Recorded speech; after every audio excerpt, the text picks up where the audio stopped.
Nihao, salut à tous. Hier, on parlait du dojo et je voudrais vous parler des 5 éléments que l'on retrouve dans ce lieu. Vous ne le savez peut-être pas, mais normalement, on doit retrouver dans un dojo dit traditionnel les 5 éléments. La terre, le bois, le métal, l'eau et le feu.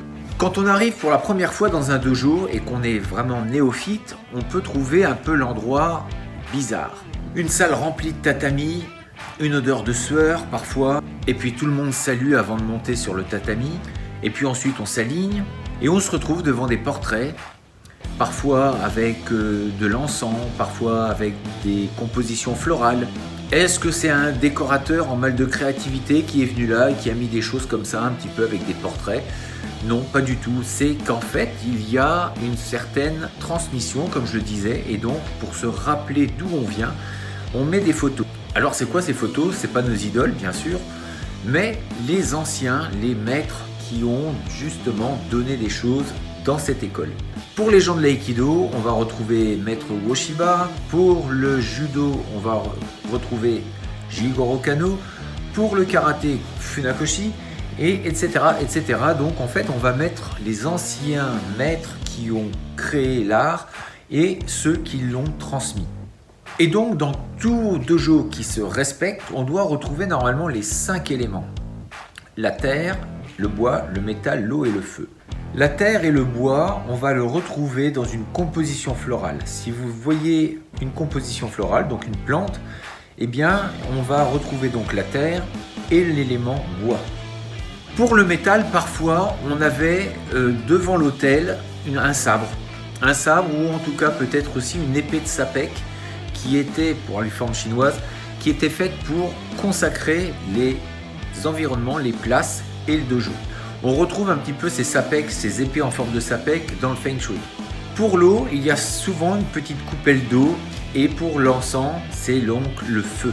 Dans la culture asiatique, les choses sont à leur place et les places pour chaque chose. Rien n'est laissé au hasard. Et dans la culture asiatique, donc les 5 éléments sont vraiment importants puisqu'on va les retrouver vraiment partout. Et c'est ce qui va permettre de créer des environnements, des lieux de vie harmonisés. Et donc dans le Feng Shui, on va retrouver ces 5 éléments qui vont avoir une correspondance avec l'être humain, l'univers, la nature, etc., etc. Donc tout doit être bien organisé pour que la vie se déroule le mieux possible, pour que les énergies fonctionnent bien, circulent bien. Donc tout doit être harmonisé. On retrouve même les 5 éléments pour consacrer un endroit. Les dojos souvent étaient consacrés avec un rituel et on utilisait donc les 5 éléments pour un petit peu purifier l'endroit et pour être sûr que l'endroit était consacré, donc allait être rendu comme un endroit différent du monde dans lequel on vit. C'est un endroit donc consacré, être avec le sacré, faire une relation avec le sacré. Donc généralement on commençait avec le métal dans les 4 orients où on venait avec cette épée de sapek venir purifier donc les 4 directions. Ensuite on mettait de l'encens avec le feu pour purifier et chasser les mauvais esprits, les mauvaises énergies, les énergies perturbatrices. Ensuite on allait mettre de l'eau aux 4 coins de la pièce pour purifier également. Et ensuite pour éviter que l'eau stagne, on mettait de la terre dans les 4 coins parce que la terre absorbe l'eau. Donc le trop plein d'eau, on va absorber cette eau qui pourrait stagner et donc provoquer de mauvaises ondes. Et puis le dernier, eh bien en fait on mettait le bois. Donc le bois, c'est la régénération. Donc pour être sûr que l'endroit vibre bien et se régénère, on mettait donc une plante ou un arbre, ou en tout cas quelque chose qui symbolise l'arbre.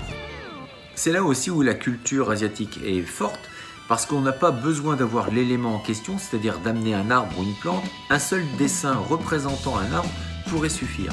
Donc vous voyez même que dans la disposition d'un dojo, tout est à sa place et rien n'est laissé au hasard. Tout est pensé pour que justement la transmission se fasse bien. Parce qu'ils partent d'un principe, c'est que si on veut que tout se fasse bien, eh bien il faut que l'endroit soit bien, il faut que les gens soient alignés. Si les gens sont alignés et que l'endroit est aligné, alors le tout peut participer à quelque chose de fondamentalement bon. Donc si vous êtes dans un dojo, regardez un petit peu autour de vous, voyez s'il y a ces 5 éléments qui sont présents, et puis si ce n'est pas le cas, parlez-en peut-être à votre professeur, de savoir peut-être est-ce qu'il est au courant, parce que c'est quelque chose qui se perd énormément. Et puis peut-être que vous allez pouvoir faire le côté déco de votre dojo, et de y mettre justement ces 5 éléments, et c'est ce qui permettra d'avoir un dojo dit traditionnel. Je vous dis à demain pour une prochaine vidéo. D'ici là, restez forts, restez beaux et surtout restez bienveillants. Ça